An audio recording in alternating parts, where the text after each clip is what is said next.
এখানে high skill জায়গায় অনেক প্রচুর প্রফেসর আছেন। মালয়েশিয়ার প্রচুর ইউনিভার্সিটিতে বাংলাদেশি প্রফেসর, টিচার্স এবং প্রফেসর আছেন। তো মাইগ্রেশন নিয়ে কথা হয়েছে, মাইগ্রেশন ওয়েলফেয়ার নিয়ে কথা হয়েছে। আসিয়ানে আমরা সেক্টরাল ডায়ালগ পার্টনার হতে চাই, সেই বিষয়ে কথা হয়েছে। তারপরে আমাদের সাথে মালয়েশিয়ার যে একটা ট্রেড, আপনি জানেন ট্রেডের যে ইমব্যালেন্স আছে, সেই ট্রেড ইমব্যালেন্স কীভাবে দূর করা যায় এবং সেই অনুযায়ী যে কাজগুলো আমরা যাতে মালয়েশিয়ার মার্কেট অ্যাক্সেস পাই, সেগুলো অনেকগুলো প্রোডাক্ট যেগুলো আমরা বিদেশে যেগুলো এক্সপোর্ট করি সেটার মার্কেট এখানে অ্যাক্সেস পাওয়ার জন্য কথাবার্তা হয়েছে। ট্রেডের ক্ষেত্রে একটা ইম্পর্টেন্ট একটা ডিসিশন এসছে যে আমাদের দুই দেশ খুব দ্রুত ফ্রি ট্রেড এগ্রিমেন্টের নেগোসিয়েশনটা শুরু করবে। ব্লু ইকোনমি কথা হয়েছে। আমাদের ইন্টারিম গভর্নমেন্টের একটা বড় একটা মিশন হচ্ছে যে বাংলাদেশের যে ডিপসি যে আমাদের যে টেরিটরি আছে সেখানে কিভাবে ডিপসি ফিশিং কিভাবে বাড়ানো যায় সেই বিষয় নিয়ে কথাবার্তা হয়েছে। চিটাং পোর্টের আমরা চাচ্ছি যে চিটাং পোর্টকে খুব ওয়ার্ল্ডের নাম করা প্রতিষ্ঠানের যে এসে যাতে ম্যানেজ করে তাদের সাথে কথা বলা। এশিয়া আলোকে চিটাং পোর্টে তাদের ইনভেস্টমেন্ট নিয়ে কথা হয়েছে। তারপরে এডুকেশন নিয়ে কথা হয়েছে। আমাদের প্রচুর ছেলে, একটা হিসাবে দেখা যায় যে 10,000-এর মতো ছেলে বাংলাদেশি এখানে পড়ালেখা করছেন।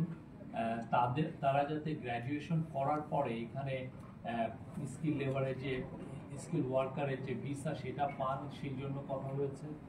ডিফেন্স কোঅপারেশন নিয়ে কথা হয়েছে দুই জনের। রোহিঙ্গা ক্রাইসিস নিয়ে অনেক কথা হয়েছে। রোহিঙ্গা ক্রাইসিস আপনি জানেন যে রোহিঙ্গা সেই 2017 সালে 7.5 লক্ষের মতো রোহিঙ্গা বাংলাদেশে এসেছিলেন। তারপরে আরও এই যে গত 18 মাসে আরও 1.5 লক্ষ রোহিঙ্গা এসেছে। তো প্রায় মোর দেন 1 মিলিয়ন রোহিঙ্গা এখন বাংলাদেশে আছে।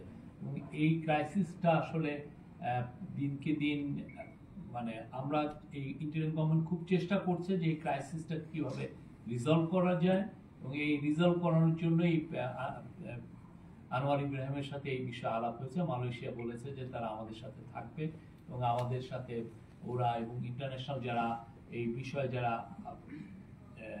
ইনভলভ সবার সাথেই তারা এঙ্গেজ হবেন। আর হালাল ইকোসিস্টেম নিয়ে কথা হয়েছে। আপনি জানেন মালয়েশিয়ায় অনেকগুলো 14টার মতো হালাল ইন্ডাস্ট্রিয়াল পার্ক আছে যেখানে ওরা হালাল ফুড তৈরি করে,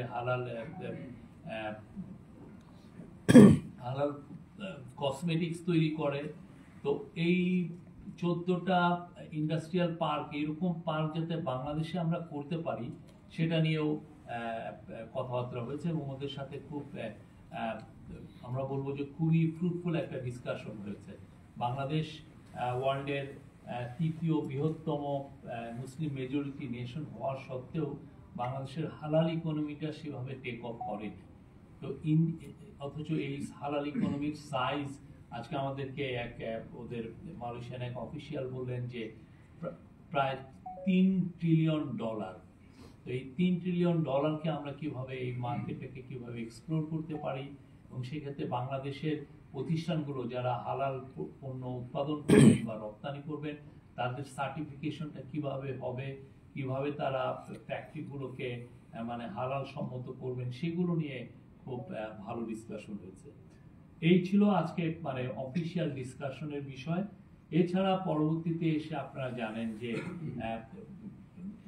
মালয়েশিয়ান প্রাইম মিনিস্টার অফিসিয়াল রেসিডেন্সে একটা আমরা অফিসিয়াল লাঞ্চন অর্গানাইজ করা হয়। ওইখানে একটা কালচারাল প্রোগ্রামও ছিল।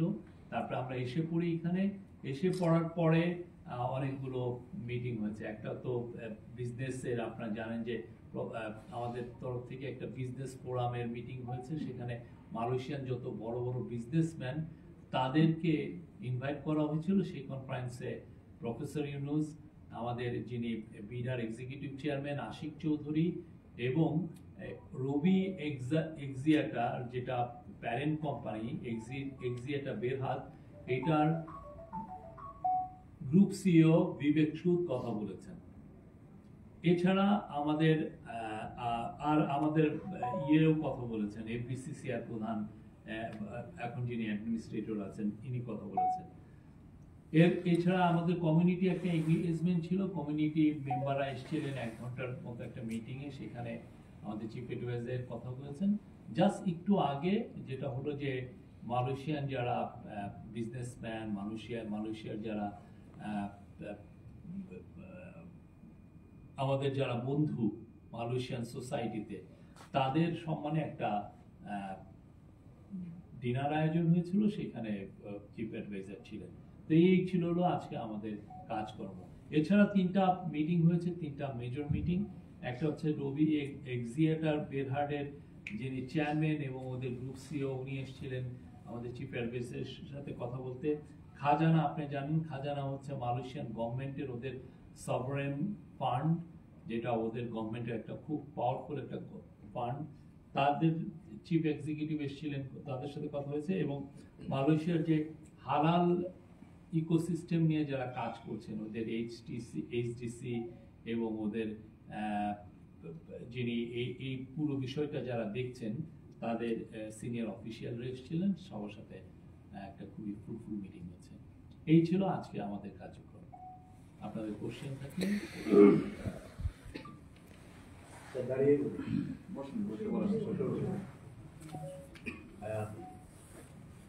সর্বপ্রথমে আমি আমার পরিচয় দিচ্ছি। আমি আমিনুল ইসলাম রতন, একজন প্রবাসী, পাশাপাশি কলম যোদ্ধা। শুধু রেমিটেন্স যোদ্ধাই নয়, কলম যোদ্ধা। এখানে যারা সবাই আছে আমাদের প্রবাসী সাংবাদিক, তারা রেমিটেন্স যোদ্ধার পাশাপাশি কলম যোদ্ধা।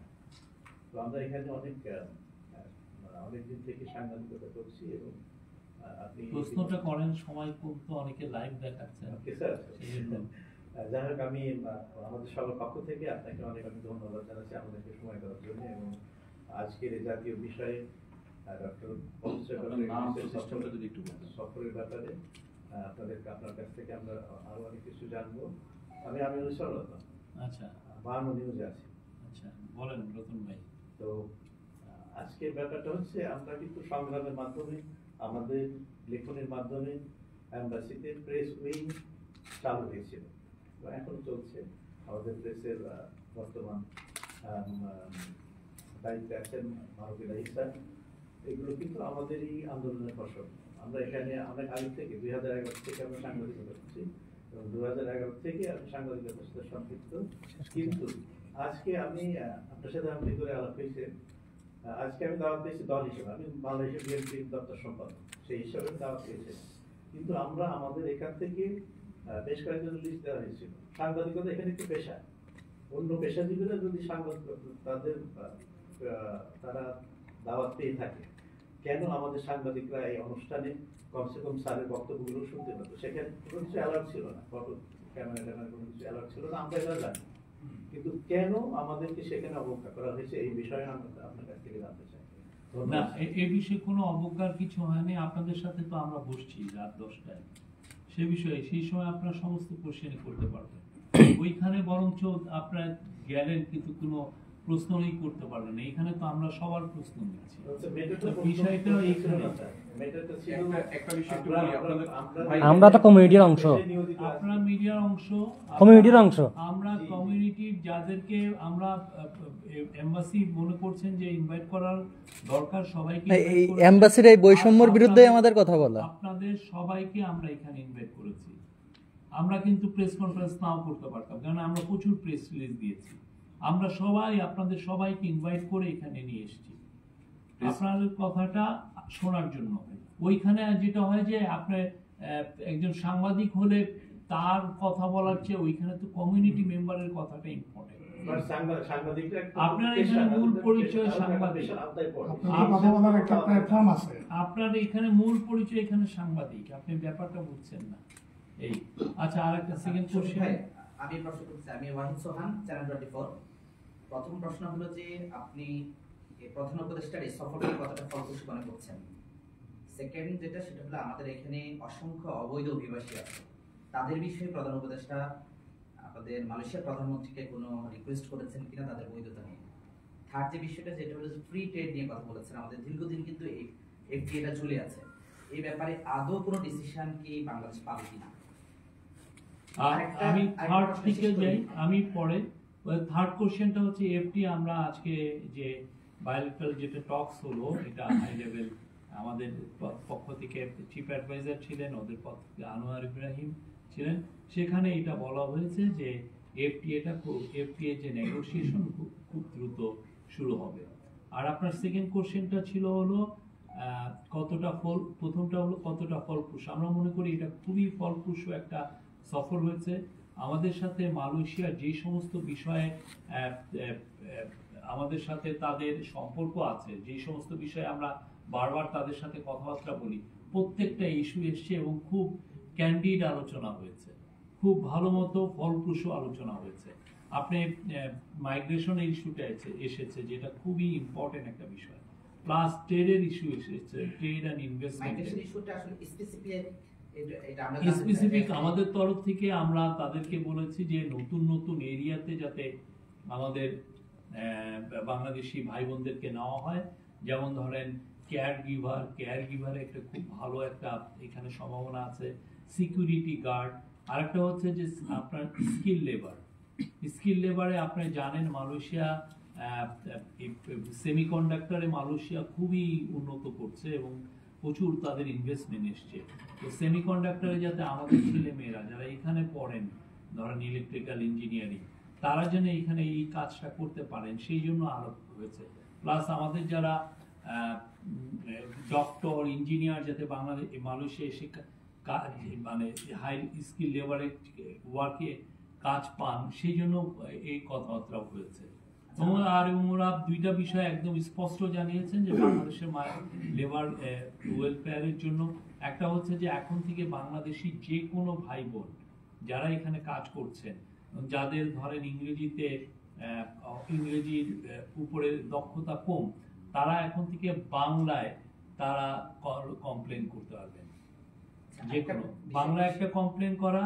আর একটা হচ্ছে যে মালয়েশিয়ান ওয়ার্কারদেরকে যে সোশ্যাল সেফটি যেই দেওয়া হয়, প্যাকেজ দেওয়া হয়, ঠিক সেই জিনিসটা এখন বাংলাদেশি ওয়ার্কাররাও পাবে। এই ওয়ার্কাররা কোন প্রক্রিয়া আসবে? আদৌ কি আপনাকে সিন্ডিকেটটা আজকে চূড়ান্ত করেছেন না নতুন কোনো প্রক্রিয়ায় এখানে শ্রমিক আসবে? এইখানে পুরো বিষয়টা অনেক আলাপের বিষয় আছে, আলাপগুলো হচ্ছে, আমরা প্রচুর এখানে আসা যাওয়া করছি। আমাদের ওভারসিজ এমপ্লয়মেন্ট যিনি দেখছেন উনি কয়েক দফা এখানে এসছেন, আমাদের অন্যান্য আমাদের স্পেশাল এনভয় লুৎফে সিদ্দিকী উনি কয়েক দফা এসছেন, তাদের সাথে আমাদের নিবিড় আলোচনা হচ্ছে। কিছু কিছু বিষয় আছে যে খুব এই বিষয়টা একদিনে সলভের বিষয় না, বাট আমি বলবো যে আমাদের সমস্ত সিরিয়াসনেস আছে এই প্রত্যেকটা বিষয় যাতে এটা রিজলভ করা যায়। তার মানে আমরা বুঝে নিতে পারি যে এখনো সিন্ডিকেটের অধীনেই আমাদের বাংলাদেশ থেকে লোক আসবে, বিষয়টা কি এরকম? আপনি নিজে কনক্লুশন ড্র করছেন না, এটা আপনার কাছ থেকে আমি বলছি তো মালয়েশিয়ার সাথে আমাদের খুব সিনসিয়ার আলাপ হচ্ছে, ভালো আলাপ হচ্ছে, এবং অলরেডি আমরা অনেক বিষয়ই দেখছি যে মাইগ্রেশন ওয়েলফেয়ারে তারা যথেষ্ট সাড়া দিয়েছেন এবং তারা আমাদেরকে সাথে খুব ভালোভাবে কাজ করছেন। আমরা তাদের সাথে খুব ভালো কোঅপারেশন করছি। ধন্যবাদ। অবৈধদের বিষয়ে আজকে এটা আমাদের ওভারসিজ এমপ্লয়মেন্টের অ্যাডভাইজার ডক্টর আসিফ নজরুল উনি এই বিষয়ে আজকের মিটিং এ বলেছিলেন, এই বিষয়টা নিয়ে কথা হয়েছে আজকে একদম হাইয়েস্ট লেভেল মিটিং এ এই বিষয়টা কথা হয়েছে। এটা নিয়ে বলা হয়েছে, একটু বলতে পারি, এটা নিয়ে বলা হয়েছে। আমার নাম আমান, আমি বাংলা নিউজে কাজ করি। এটা হচ্ছে অবৈধ না, এদেরকে বলবেন হচ্ছে ইরেগুলার এবং আনডকুমেন্টেড। ওরা আনডকুমেন্টেড ছিল না, ডকুমেন্ট ছিল। এরা ওদেরকে ইয়ে করছে। ওটা নিয়ে আলাপ হয়েছে, সব কিছু নিয়ে আলাপ অবৈধ হয়েছে। যারা রয়েছে তারাই স্বপ্ন দেখছে যে প্রধান উপদেষ্টা কি ইয়ে করছে। আমরা শব্দটা হচ্ছে ইরেগুলার এবং আনডকুমেন্টেড, হয়তো অনেকে আনডকুমেন্টেড হয়ে গেছে, বাট এটা হচ্ছে যে ইরেগুলার এবং আনডকুমেন্টেড যারা ওয়ার্কার আছেন বাংলাদেশি ভাই বোন তাদেরকে নিয়েও আলাপ হয়েছে। পাসপোর্ট সমস্যা নিয়ে খুব স্ট্রংলি এটা উঠানো হয়েছে। পাসপোর্ট সমস্যাটা নিয়ে সমস্যাটা আছে, আমাদের প্রধান উপদেষ্টা স্যার বললেন কিছু, কিন্তু আমি বলতে চাই যে টিএসপিএল এর ব্যাপারে আপনাদের কোনো সিদ্ধান্ত হয়েছে কিনা আজকে? এই পুরো বিষয়টা খুব সিরিয়াসলি দেখা হচ্ছে, একদিনের বিষয় না। আমার মনে আছে আমি ঢাকা এটা নিয়ে বোধহয় 4টা মিটিং আমি ছিলাম, আমরা দেখে এসেছি। এই জিনিসটা যে একদিনে সলভের বিষয় না। আমরা এটা নিয়ে এমন সব সমস্যা তৈরি করে রেখেছে আগের রেজিম, সেইটাকে আমাদের জট ছোটাতে মানে সত্যিকার অর্থে মানে আমাদের অসম্ভব রকমের এফার্ট দেওয়া লাগছে এই জটগুলো ছোটানোর জন্য। শহীদ ভাই, আমার প্রশ্নটা ছিল যে একজন করে নাম পরিচয় দিয়ে বলেন। যে আমার নাম আমান, আমি বাংলা নিউজে কাজ করি। প্রশ্নটা ছিল যে মালয়েশিয়ার সঙ্গে বাংলাদেশ দীর্ঘদিন যাবৎ আসিয়ানে যোগ দেওয়ার বিষয়ে কথা বলছে, আমরা বিভিন্ন সময়ে তাদের কাছ থেকে ইতিবাচক সাড়া পাচ্ছি। তো মাননীয় প্রধান উপদেষ্টার এই সফরের মধ্য দিয়ে এই বিষয়ে বড় কোনো বা উল্লেখযোগ্য কোনো অগ্রগতি হয়েছে কিনা, এবং আসিয়ানে বাংলাদেশের যোগ দেওয়ার ব্যাপারে মিয়ানমারের পক্ষ থেকে কোনো আপত্তি আছে কিনা, এইটা হচ্ছে আমার প্রথম প্রশ্ন। দ্বিতীয় প্রশ্নটা হচ্ছে যেটা বলছিলাম, বাংলাদেশের অনেক মানুষ মালয়েশিয়াতে থাকেন, কাজ করেন। সাম্প্রতিক সময় বা দীর্ঘদিন থেকে যারা ইরেগুলার হয়ে গেছেন, তার বাইরেও নানান পন্থায় অনেকে বাংলাদেশ থেকে নানান দেশ ব্যবহার করে মালয়েশিয়াতে আসছেন, বিভিন্ন কাজে যাচ্ছেন, এবং মালয়েশিয়ার সরকার নানাভাবে তাদেরকে আটক করছে। বাংলাদেশ দূতাবাসের পক্ষ থেকে তাদেরকে ছাড়ানোরও চেষ্টা করা হচ্ছে। কিন্তু এই প্রক্রিয়ার সঙ্গে যারা জড়িত বাংলাদেশের দিক থেকে, তাদের ব্যাপারে সরকারের কোনো সিদ্ধান্ত আছে কিনা? মালয়েশিয়ার ব্যাপারটা আমরা যেটা দৃশ্যমান দেখতে পাচ্ছি যে যারা ইরেগুলার হয়ে গেছে, যাদের বৈধ কাগজপত্র নেই, তাদেরকে ধরছে, নানান শাস্তির ব্যবস্থা করছে।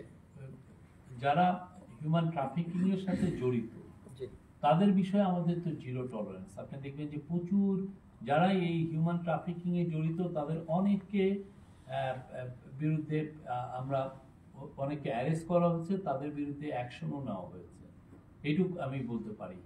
আর আপনি ইরেগুলার যেগুলো, এই বিষয়টা সত্যিকার অর্থে অনেক দিনের পুরনো সমস্যা। আমরা এসে যথেষ্ট সিনসিয়ারিটির সাথে চেষ্টা করছি এইটাকে, এই জট খুলে কিভাবে এটাকে মানে এনাদেরকে রেগুলারাইজ করা, এবং এই জন্য আজকে হাইয়েস্ট লেভেলের মিটিংয়ে এই বিষয়টা উঠানো হয়েছিল, এই বিষয়টা কথাবার্তা বলা হয়েছে। আর আপনার আরেকটা কোশ্চেন কি জন্য? আসিয়ানের বিষয়ে আমরা বলতে পারি যে আসিয়ানের সম্ভব, আপনি জানেন যে মালয়েশিয়া এখন এটার সভাপতির দায়িত্ব পেয়েছে বা পাবে। তো মালয়েশিয়ার কাছেই এই বিষয়টা আমরা উত্থাপন হয়েছে। আমরা ইনিশিয়ালি যেটা হচ্ছে যে ওদের ডাইরেক্ট মেম্বারশিপটা সাধারণত ওরা দেয় না। তো প্রথমে এই মেম্বারশিপে আসার নিয়মটা হচ্ছে যে আপনি প্রথমে ওদের সেক্টরাল ডায়ালগ পার্টনার হবেন, তারপরে ওরা চিন্তা করবে যে আপনাকে সে মেম্বার করবে কিনা। বাট আমরা আমাদের ফোকাসটা এখানে আছে, এবং চিফ অ্যাডভাইজার আপনি জানেন উনি দায়িত্ব গ্রহণের পরের থেকেই বারবার এই কথাটা বলছেন যে উনি আমরা যেন আসিয়ানের মেম্বারশিপ পাই, এবং আসিয়ানভুক্ত অন্যান্য যতগুলো দেশ আছে যেমন ইন্দোনেশিয়া, থাইল্যান্ড, এদের যে লিডারদের সাথে যখন ওনার কথা হয়েছে বা সিনিয়র অফিসিয়াল, উনি কিন্তু বারবার এই বিষয়টা তুলেছেন। তো আমরা আশাবাদী এই সেক্টরাল ডায়ালগ পার্টনারশিপ যদি আমরা পাই, তারপরে আস্তে আস্তে ধীরে আমরা ইভেন্চুয়ালি হয়তো বা একদিন আসবে যখন আমরা আসিয়ান মেম্বার হতে পারবো। আমার প্রশ্নের পয়েন্টটা ছিল যে এই ক্ষেত্রে মিয়ানমারের কোনো আপত্তি। আমি একটা জিনিস যোগ করি, আসিয়ানের সেক্টরাল ডায়ালগ পার্টনার হওয়ার জন্য বাংলাদেশ আবেদন করেছে 2020 সালে, কিন্তু গত 5 বছর এটা নিয়ে কোনো কাজই হয়নি। বিশেষ করে 2024 সাল পর্যন্ত এটা নিয়ে কোনো কাজ করেনি আগের পররাষ্ট্র মন্ত্রণালয় আগে যারা ছিল। অন্তর্বর্তীকালীন সরকার দায়িত্ব নেওয়ার পর থেকে প্রথম থেকেই এই বিষয়টা নিয়ে জোরালোভাবে কথা বলছে, এবং মালয়েশিয়ার দায়িত্ব পাওয়ার পর যেহেতু মালয়েশিয়ার সাথে মাননীয় প্রধান উপদেষ্টার মালয়েশিয়ার সরকারে যারা এখন দায়িত্বে আছেন তাদের সাথে ওনার ব্যক্তিগত পর্যায়ে সম্পর্ক আছে। উনি ওনার ব্যক্তিগত সম্পর্ক পাশাপাশি আমাদের যে রাষ্ট্রীয় এফোর্ট, এই দুইটাকে কাজে লাগিয়ে চেষ্টা করছে প্রথমত সেক্টরাল ডায়ালগ পার্টনার হওয়ার জন্য, পরবর্তীতে যাতে পূর্ণাঙ্গ আপনার মেম্বার হওয়া যায়। এই জন্য মালয়েশিয়ার সাথে যখনই যে পর্যায়েই কথা হোক, প্রতিবারই বাংলাদেশের পক্ষ থেকে এই প্রসঙ্গটা উত্থাপন করা হচ্ছে, এবং মালয়েশিয়ার কাছ থেকে এই বিষয়ে ইতিবাচক একটা সাড়াও ইতিমধ্যে পাওয়া গেছে। আমরা আশা করি হয়তোবা আগামী অক্টোবরে আসিয়ানের একটা কনফারেন্স এইখানেই হবে, সেখানে হয়তো আমরা এই বিষয়ে কোনো একটা ডেভেলপমেন্ট দেখতে পাবো। আমার মূল পয়েন্টটা ছিল যে এই ক্ষেত্রে মিয়ানমারের পক্ষ থেকে কোনো ভেটো বা এই এটা ধরনের এই কিছু- বিষয়ে ASEAN আসিয়ানের বিষয়, এটা আমরা কিছু ওনার প্রশ্নের একটা লেজ আছে, সেটা হচ্ছে যে যেটা এখানে বলছিল যে আমরা আপনারা কি জানেন কিনা এটা, যে আমরা দেখছি যে মানুষের ইমিগ্রেশন বিভাগ কিন্তু বেশ তৎপর এখন, বিশেষ করে কেরাই মানে বন্দরে আমরা দেখতে পাচ্ছি যে প্রায় প্রতিদিন আমরা দেখি যে ভুয়া টুরিস্ট সন্দেহে বাংলাদেশের কাপড় করে করে করানো হচ্ছে। প্রবাসীদের একটা অভিযোগ আছে যে বাংলাদেশ থেকে ইমিগ্রেশন কেন তাদেরকে ভালোভাবে দেখছে না বা ওখানে কোনো ম্যানেজ হচ্ছে কিনা তারা এবং এটার কারণে কিন্তু ভিসা মালয়েশিয়া ভিসা দেওয়ার ক্ষেত্রে বাংলাদেশের উপর একটা একটু কঠিন করছে, এরকম একটা সন্দেহ মানে আশঙ্কা করছে প্রবাসীরা। একই সঙ্গে প্রবাসীদের এখানে বাংলাদেশিদের ভাবমূর্তি আসলে ক্ষুণ্ণ হচ্ছে এই বিষয়টা। না, আপনি যদি ভিসার বিষয় দেখেন, আমরা মালয়েশিয়াকে রিকোয়েস্ট করা হয়েছিল, আমাদের চিফ অ্যাডভাইজার রিকোয়েস্ট করেছিলেন যে মাল্টিপল এন্ট্রি ভিসা দেওয়ার জন্য আমাদের যারা শ্রমিক ভাই বোন এখানে আছেন বা যারা এখানে আছেন, ওনারা কিন্তু এটা গ্র্যান্ট করেছেন। তো আপনি যেটা বলছেন যে এখানে বিরূপ প্রতিক্রিয়া হচ্ছে, এরকম কিন্তু কিছু না। দু একটা ঘটনা যা ঘটছে আমরা সেটা তো আমাদের নজরে আসছে, আমরা সেই অনুযায়ী অ্যাকশনেও যাচ্ছি, আমরা স্টেপ নিচ্ছি, আমরা বসে নাই। আরেকটা জিনিস হচ্ছে যে গ্রাজুয়েট প্লাস ভিসা যেটা, এটা কিন্তু অনেক দেশের গ্রাজুয়েটদের জন্য ইতিমধ্যে মালয়েশিয়া সরকার চালু করেছে, কিন্তু বাংলাদেশি ছাত্ররা এই সুবিধাটা পায় না। এটা যাতে পায় এবং এটা পেলে এখানে আমরা বিশ্বাস করি যে আমাদের স্কিল মাইগ্রেশনটা বাড়বে। আর সেক্ষেত্রে আমাদের যারা গ্রাজুয়েট আছে, আমাদের দেশ থেকেও গ্রাজুয়েটরা এসে এখানে হয়তো চাকরি নিতে পারবে, বা এখানে যারা গ্রাজুয়েশন করবে তারাও এখানে ভালো জবে যেতে পারবে। তো সরকারের পক্ষ থেকে এই বিষয়েও মালয়েশিয়াকে অনুরোধ করা হয়েছে এবং আমরা আশাবাদী যে আমাদের এই অনুরোধটা হয়তো মালয়েশিয়া রাখবে এবং অচিরেই এই বিষয়ে একটা ইতিবাচক সংবাদ হয়তো আমরা ওদের সেমিকন্ডাক্টর ইন্ডাস্ট্রিতেই প্রতি বছর ওদের ডিমান্ড হচ্ছে 6,000 ইঞ্জিনিয়ার, এবং যেই সেমিকন্ডাক্টরের যে প্ল্যান্টগুলো ওরা করছে, এই প্রত্যেকটা প্ল্যান্ট যখন চালু হবে তখন আরো ইঞ্জিনিয়ারের ওদের প্রয়োজন হবে। বাংলাদেশে অলরেডি কিছু কিছু ইঞ্জিনিয়ার আসছেন, বাট এদের সংখ্যা খুবই নগণ্য। আমরা আশা করছি যে বাংলাদেশের জন্য বাংলাদেশি যারা ইঞ্জিনিয়ার, যারা ট্রিপলি পড়ছেন বা এই বিষয়গুলো নিয়ে কম্পিউটার সায়েন্স পড়ছেন, তাদের জন্য এইটা একটা নতুন দুয়ার উন্মোচিত হবে। আরেকটা জিনিস এখানে শিক্ষাক্ষেত্রে সহযোগিতার ক্ষেত্রে যে জিনিসটা আলোচনা হয়েছে সেটা হলো যে বাংলাদেশের বিশ্ববিদ্যালয়গুলো থেকে পাশ করা যেসব ছাত্রছাত্রী আছে তাদের সনদের স্বীকৃতির জন্য এখানে তাদের মালয়েশিয়াকে রিকোয়েস্ট করা হয়েছে। এটা যদি হয় তাহলে এটাও একটা বড় অগ্রগতি হবে। সেক্ষেত্রে বাংলাদেশের উচ্চশিক্ষিত যারা আছেন তারা সহজে তাদের এই সেই সার্টিফিকেটকে কাজে লাগিয়ে মালয়েশিয়ার জব মার্কেটে প্রবেশ করতে পারবে। মালয়েশিয়ায় যে বাংলাদেশি স্টুডেন্টরা রয়েছে তারা অন্যান্য দেশের স্টুডেন্টরা এখানে কিন্তু পড়ালেখা শেষ করার পর পার্ট টাইম জব পাচ্ছে বা প্ল্যানিং থাকা অবস্থায় পার্ট টাইম জব করতে পারতেছে, কিন্তু বাংলাদেশের জন্য এটা রেস্ট্রিকশন। হ্যাঁ, এই জিনিসটা এবং ব্যাপার হলো যে বারবারই আপনারা বলতেছেন বা কথা হয়েছে যে প্রবাসীদের আসলে আপনারা যে আসছেন, বাংলাদেশ থেকে উপদেষ্টারা আসছেন, প্রধান উপদেষ্টা আসছেন, প্রবাসীদের খুব চাওয়া মানে এখানে প্রায় আমরা যদি বলি যে 15 লক্ষ প্রবাসী বাংলাদেশি আছে, এর মধ্যে 80% কিন্তু ওয়ার্কারের মধ্যে কিন্তু প্রায় আমরা বলতে পারি যে 3-4 লক্ষ প্রবাসীরাই কিন্তু অবৈধ বা যেটাকে আপনারা বলি যে বিনা মানে আন্ডকোমেন্ট। তো এই ওদের মেইন চাওয়াটাই হইল প্রধান উপদেষ্টা আসছেন, এর আগে আসিফ নজরুল সাহেব এসছেন যে আমাদের বৈধতার একটা স্বীকৃতি দেওয়া হোক। আর যে আমি বলি যে বাংলাদেশের এই ইন্টারিম গভর্নমেন্ট দায়িত্ব নেওয়ার পর থেকে মালয়েশিয়ার সাথে সম্পর্ককে বা মালয়েশিয়ার সাথে বাংলাদেশের যে ইস্যুগুলো এগুলাকে খুবই গুরুত্বের সাথে দেখা হচ্ছে। বাংলাদেশের সর্বশেষ আপনার কোনো রাষ্ট্র বা সরকার প্রধানের এইখানে সফর ছিল 1 যুগেরও বেশি সময় আগে। ইন্টারিম গভর্নমেন্ট মালয়েশিয়ার সাথে নিয়মিত যোগাযোগ স্থাপন করেছে এবং আমাদের এখানে সরকার প্রধান স্বয়ং নিজে এসে আপনাদের এই প্রবাসী ভাই বোনদের যে সমস্যাগুলো আছে এই সমস্যাগুলো সমাধানের উদ্যোগ নিয়েছেন। আমরা বিশ্বাস করি ওনার এই সফরটা একটা ইতিবাচক প্রতিফলন আমাদের প্রবাসীদের জীবনযাত্রায় আসবে। আমার যে শেষ কথাটা মানে সেটা হলো যে এখানে প্রবাসীরা যে ইচ্ছা করে অবৈধ হয় তা না, আমাদের যে পাসপোর্ট সংক্রান্ত যে জটিলতাটা আছে, যে একটা আমাদের পাসপোর্ট সংক্রান্ত জটিলতা কিন্তু অধিকাংশই কিন্তু কেটেছে। তারপরেও কিন্তু একটা পাসপোর্ট অ্যাপ্লাই করতে 3 থেকে 4 মাস। আমরা কিছু কিছু জায়গায় আছে সেগুলো স্ট্রাকচারাল কিছু প্রবলেম আছে, সেই স্ট্রাকচারাল প্রবলেমগুলো আমরা খতিয়ে দেখছি এবং আশা করছি খুব শীঘ্রই আপনারা এই বিষয়গুলো একটু বেটার রেজাল্ট পাবেন। আমরা এইগুলো নিয়ে অনেক অনেক দিনের পুরনো সমস্যা। আমাদের গভর্নমেন্ট আসার পরের থেকে এটা নিয়ে সিরিয়াসলি তারা কাজ করছে। দেখেন, যখন আনোয়ার ইব্রাহিম আমাদের দেশে প্রথম সফরে গেলেন, এই জাস্ট আমাদের এই গভর্নমেন্ট দায়িত্ব গ্রহণ করার পরে 2 মাসের মধ্যে উনি আসলেন, এবং 2 মাসের মধ্যে প্রথম যে ইস্যুটা এই বিষয়ে আসলো সেটা হচ্ছে যে 18,000 বাংলাদেশি কর্মী ভাইয়েরা যারা মালয়েশিয়ার ভিসা পেয়েছিলেন বাট তারা স্ট্যান্ডার্ড হয়ে গেছিলেন, তাদের আর আসা হয়নি। এইটা কিন্তু রিজলভ হয়েছে, এবং তার আলোকে এখন প্রায় 8,000 যারা স্ট্যান্ডার্ড আছেন তাদেরকে এখন নিয়ে রিক্রুট করা হচ্ছে। তো আমরা তো প্রত্যেকটা মালয়েশিয়ান আমাদের যারা মাইগ্রেন্ট ভাই বোনদের ওয়েলফেয়ারের জন্য যতগুলো ইস্যু আছে প্রত্যেকটা ইস্যু নিয়েই মালয়েশিয়ার সাথে কথা হচ্ছে, এবং প্রত্যেকটা ইস্যুই ইতিবাচক একটা সলিউশন পাওয়ার চেষ্টা হচ্ছে। আমি হালাল নিয়ে একটু কথা ছিল, সেটা হচ্ছে আমরা সকলেই জানি মালয়েশিয়া ওয়ার্ল্ড বেস্ট হালাল শোকেস অনুষ্ঠিত হয় এবং সেখানে বাংলাদেশের পার্টিসিপেন্ট থাকে। অত্যন্ত দুঃখের ব্যাপার, যদি যুদ্ধ বিধ্বস্ত প্যালেস্টাইনের মতো দেশ তাদের মানে খুব বর্ণাঢ্য করে তাদের স্টলটা সাজাতে পারে এবং আকৃষ্ট করতে পারে, আমরা বাংলাদেশের মতো দেশ কেন সেটা পারি না? আমরা প্রত্যেকটা বছর দেখা যায় কি যে কয়েক বছরে অনুষ্ঠিত হতে যাচ্ছে, আর ছোটখাটো 3-4টা স্টল নিয়ে বসে থাকে, বাংলাদেশ থেকে কিছু লোকজন আসে, কিছু বিস্কিট, চানাচুর আর যে ব্রেড এগুলা নিয়ে, এর চাইতে কি বেটার কোনো কিছু করা যায় না? অথবা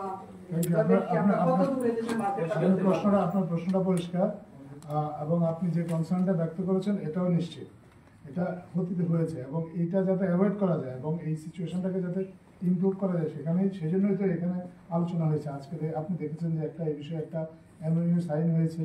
আলাদাভাবে হালাল ইন্ডাস্ট্রির যারা আছেন, শীর্ষস্থানীয় কর্মকর্তা আছেন, তারা এসে দেখা করেছেন, এবং বাংলাদেশ মালয়েশিয়ার যে হালাল ইন্ডাস্ট্রির অভিজ্ঞতাটা এটা কাজে লাগিয়ে বাংলাদেশ, যেহেতু এটা নিজেও একটি মুসলিম দেশ, বাংলাদেশ এটাকে কাজে লাগিয়ে নিজের দেশেও একটা হালাল শিল্প একটা ইকোসিস্টেম গড়ে তুলতে চায়। এবং আপনি যে কনসার্নটা ব্যক্ত করেছেন এ বিষয়ে আগে আসলে কোনো কাজ হয়নি, আমরাও জানি এটা, এবং আমরা জানি বলেই এই সম্ভাবনাময় ক্ষেত্রটাকে অন্যান্য অনেক ইস্যুর পাশাপাশি ইন্টারিম গভর্নমেন্ট খুব গুরুত্বের সাথে দেখছে।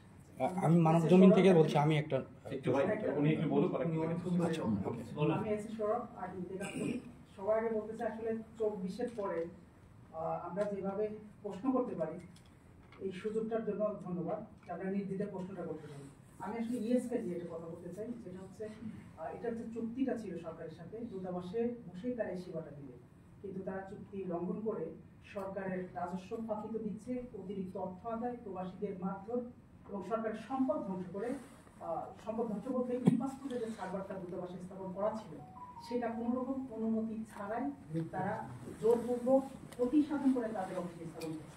দূতাবাস থেকে আসলে অনুমতি ছাড়া একটা পেপারস বের করা যায় না। তাহলে এই সরকারের গুরুত্বপূর্ণ সার্ভারগুলো কোনো রকম অনুমতি ছাড়া তারা আপনার যে কনসার্ন, আপনি যে প্রশ্নগুলো করছেন, আপনার এই কনসার্নগুলো আমাদের অলরেডি গোচরে এসছে। এই গভর্নমেন্ট অলরেডি একটা হাই পাওয়ার কমিটি করে দিয়েছে, তারা এটা নিয়ে খতিয়ে দেখছে কিভাবে এই যে সমস্যাটা তৈরি হয়েছে সেটা কিভাবে দূরীভূত করা যায়। এবং এটা নিয়ে আমি তো আপনাকে বললাম এই স্কেল নিয়ে আমি 2-3টা মিটিংয়ে ছিলাম, এইটা নিয়ে অনেক এই বিষয়গুলো কিভাবে সমস্যাটা শুরু, কিভাবে সমস্যাটা আপনাদেরকে এফেক্ট করছে, সবগুলো বিষয় নিয়ে আলাপ হচ্ছে, খুব সিনসিয়ারলি আলাপ হচ্ছে। আমরা আশা করব সামনে দিনগুলোতে আপনারা এটার একটা পাসপোর্টের জন্য পুলিশ ভেরিফিকেশন উঠে দেওয়ার পরে এই প্রতিষ্ঠান থেকে কিন্তু আসলে বাংলাদেশ থেকে যারা রোহিঙ্গারা আসছে নদীপথে, তারা কিন্তু টাকার বিনিময়ে জন্ম নিবন্ধন দিয়ে এই অফিস থেকেই ই পাসপোর্ট সংগ্রহ করতেছে। আরেকটা বিষয় যদি আমি এটা যদি আপনার কোনো এভিডেন্স থাকে, আমি আপনার কাছে অনুরোধ করব আপনি আমাদেরকে এভিডেন্সটা পাঠান। স্যার, আমি মেহেদি হাসান, মোহনা টিভি। আমি প্রশ্ন করতে চাই যে আমাদের প্রবাসী ভাইয়েরা অনেকে আছে যে 10 বছর 15 বছর বা 20 বছর ধরে মালয়েশিয়াতে কর্ম করে, এবং সেই প্রবাসী ভাইটি যখন মারা যায় তার লাশটা বেয়ারিশ হিসাবেও দাফন করা হয় এই মালয়েশিয়াতে। তার লিগাল পাসপোর্ট থাকা সত্ত্বেও, ভিসা থাকা সত্ত্বেও কেন তার লাশ বেলারিশ হিসাবে দাফন করা হলো, এর দায়ভার কি এম্বাসি না আমাদের? এটা আপনার কাছে প্রশ্ন। এবং প্রবাসীরা যে দেশে যায়, আমাদেরকে রেমিটেন্স যোদ্ধা বলা হয়, কেন এয়ারপোর্টে প্রবাসীদের এত এত হয়রানি? আপনারা আশ্বাস দিয়েছেন যে এখন হয়রানি কেটে যাবে, বাট এখনো চলমান রয়েছে। আমি গত পরশু দিনেও দেখলাম যে এক প্রবাসী ভাইকে এয়ারপোর্টের ভিতরেই তাকে লাথানো হচ্ছে, ঘুষানো হচ্ছে, তাকে প্রচুর মারধর করা হয়েছে। তো এখন মানে আপনারা এই বিষয়টা কোন নজরে দেখছেন? তৃতীয়ত, এখানে শত শত প্রবাসীরা, এই যে এখনো গতকালকে আমার ওখান থেকে প্রায় 30 জন প্রবাসীকে আটক করা হয়েছে। তো এই যে জেলখানায় বছরের পর বছর এদের কাটে, তো এখানে কি এম্বাসি কোনো পদক্ষেপ নিতে পারে কি? তাদের তো মনে করে যে তাদের কোনো গার্জিয়ানই নাই। বাংলাদেশের প্রবাসীরা যারা এখানে কর্ম করে, আমাদের মূল্যায়নটা কিন্তু সবার চাইতে খুব মানে নিম্ন পর্যায়ে আছে। বাংলাদেশি নাম শুনলে ওরা আমাদেরকে মানে ঘৃণার চোখে দেখে, মানে আমরা দুর্গন্ধ এরকম চোখে তারা দেখে। তো জেলখানায় একজন প্রবাসী যখন জেলে বছরের পর বছর কাটাচ্ছে, তার কোনো গার্জিয়ান কেন খুঁজে পাচ্ছে না? এম্বাসি কি তাদের খোঁজ খবর নেয়? এটা হচ্ছে ডিটেনশন ক্যাম্প, যেটা সাজা ভোগের পর দীর্ঘদিন থাকতে হচ্ছে। এই মারুফ, আপনি একটু বলুন তো এটার উপর। যেটা হচ্ছে যে আমাদের তো এখানে যারা শ্রমিক কল্যাণে লেবার উইং আমাদের আছে, আমাদের কাছে আমরা কিন্তু রেগুলারলি কিন্তু বিভিন্ন ডিটেনশন ক্যাম্প কিন্তু আমরা ভিজিট করি এবং ওরা আমাদের ইনফরমেশন দিলে সেই অনুযায়ী কিন্তু আমাদের ব্যবস্থা নেওয়া হয়। এখন হলো যে অনেক সময় আমাদের কাছে তথ্য অনেক পরে আসে, বা ডিটেনশন ক্যাম্প হয়তো যাচ্ছে, আমরা 2 মাস পরে যাচ্ছে, আমাদের ইনফরমেশন না আসলে কিন্তু আমরা যেতে পারি না। অনেক সময় ইনফরমেশন থাকে না, অনেকে মারা যান, আপনি জানেন। আমাদের কাছে ইনফরমেশন আসলে সঙ্গে সঙ্গে আমাদের যে প্রসিডিউর যেগুলো সেগুলো করি। আর হলো যেটা হলো ওই যে আপনি বললেন যে অনেকে লাশ পাঠানোর বিষয় থাকে এগুলো, তো এখন আমাদের সরকারি খরচে পাঠানো আসলে একটা খুবই সামান্য, মানে কি বলে থাকে, অপ্রতুল একটা ফান্ড আছে, সেক্ষেত্রে যতটুকু পারে আমরা চেষ্টা করি। বাকিটা অনেক কমিটিও অনেক সময় দেখবে যে সহযোগিতা করছে, তাদের মাধ্যমে কিন্তু অনেক সময় পাঠানো হয়। আসলে এটা সবাই একটা কম্বাইন এফোর্ট সরকারি কাজ করা হয়, কিন্তু আমাদের নজরে আসলে অবশ্যই সেগুলো ব্যবস্থা নেওয়া হয়। অ্যাটলিস্ট আমরা কেউ বসে থাকে না, আমরা আমাদের শ্রমিক কল্যাণ উইং তো একা কাজ করতে পারে না, আমরা সবাই অন্যান্য উইং এর কর্মকর্তারা গিয়েও কিন্তু আমরা ক্যাম্প ভিজিট করি। তো এই যে লাস্টটা 42 হিসেবে দাফন আমি মানবজমিন থেকে মোহাম্মদ আরিফুল ইসলাম বলছিলাম। আমরা কিছুদিন আগে মালয়েশিয়া থেকে 134 জনের উপরে আইএস হিসেবে চিহ্নিত একটা নিউজ পাইছিলাম, আমরা নিউজটা করছিলাম। আসলে এ বিষয়ে সেখানে একটা বিষয় উল্লেখ ছিল যে তৎকালীন সরকার নাকি বর্তমান সরকারকে উৎখাতের ষড়যন্ত্র। আমি জানতে চাচ্ছি যে কোন সরকারকে উৎখাত করার জন্য আর কি মালয়েশিয়ায় বসে তারা ষড়যন্ত্রে লিপ্ত ছিল। 1, 2 হচ্ছে যে আমরা মালয়েশিয়া, আমরা প্রবাসী হিসেবে আমরা আসলে ভোট আমাদের একটা ঈদের মতো একটা উৎসব হিসেবে আমরা সামনে আশা করতেছি যে ফেব্রুয়ারিতে নির্বাচন হবে বলে আশা করা যায়। বাট কত তারিখে বা কোন সপ্তাহে এরকম কোনো কিছু নির্দিষ্ট ডেট আছে কিনা, যেটা আমরা প্রবাসীরা সবাই দেশে দিয়ে ভোটের এই ইমেজটা আমরা এই বিষয়ে আমাদের চিফ অ্যাডভাইজার অলরেডি ইলেকশন কমিশনকে বলেছেন, তাদেরকে নির্দেশ দেওয়া হয়েছে, ইলেকশন কমিশন এটা নিয়ে কাজ করছে। আপনি অবশ্যই এটার একটা ভালো সুসংবাদ পাবেন। আর প্রথম যে কথাটা বললেন সেই বিষয়ে মালয়েশিয়া যে যাদেরকে অ্যারেস্ট করা হচ্ছে, আপনার যে ফিগারটা আছে সেটার সাথে আমাদের ফিগারে মিলছে না, আমাদের ফিগার অনেক অনেক কম। আর আমরা এই বিষয়ে আমাদের 2 দেশের পুলিশ খুব নিবিড়ভাবে তারা কোঅপারেট করছে, কাজ করছে। এই বিষয়টা আমরা অবশ্যই সিরিয়াসলি দেখছি। না, আমার প্রশ্ন ছিল সুনির্দিষ্ট, আসলে কোন সরকারকে উৎখাতের ষড়যন্ত্রে লিপ্ত? আপনি যেটা বলছেন, আমরা এটা নিয়ে তদন্ত হচ্ছে, তদন্ত শেষ হওয়ার পরে আমরা এই বিষয়ে কমেন্ট করতে পারবো। Thank you. আমি মুনারুল মিশ্রা, মাইগ্রেট এইটিংসের জন্য কাজ করছি। আপনি আলোচনা করে ফেলছেন, তারপর আমি আসিয়ান নিয়ে একটু আলোচনা করতে চাই। আপনারা বললেন যে আপনারা ডায়ালগ পার্টনার হওয়ার ব্যাপারে আগ্রহী, যে মালয়েশিয়া যেহেতু চেয়ার আগামী সেপ্টেম্বর বা অক্টোবরে সম্ভাবনা রয়েছে। সেক্ষেত্রে যদি না হয়, আগামী বছর ফিলিপাইন আসতেছে খুব সম্ভবত চেয়ারে। বাংলাদেশ কি এখনই এই জন্য আসলে কোনো লিয়াজু বা ডিপ্লোমেসি শুরু করছে কিনা? আমি যদি ভুল না করি, আসিয়ানে আমাদের যাওয়া জরুরি হচ্ছে অর্থনীতি এবং রোহিঙ্গা ক্রাইসিস। সো রোহিঙ্গা ক্রাইসিসটা তো আমাদের একটা ন্যাশনাল সিকিউরিটি ইস্যুস, এবং আমরা এই সরকার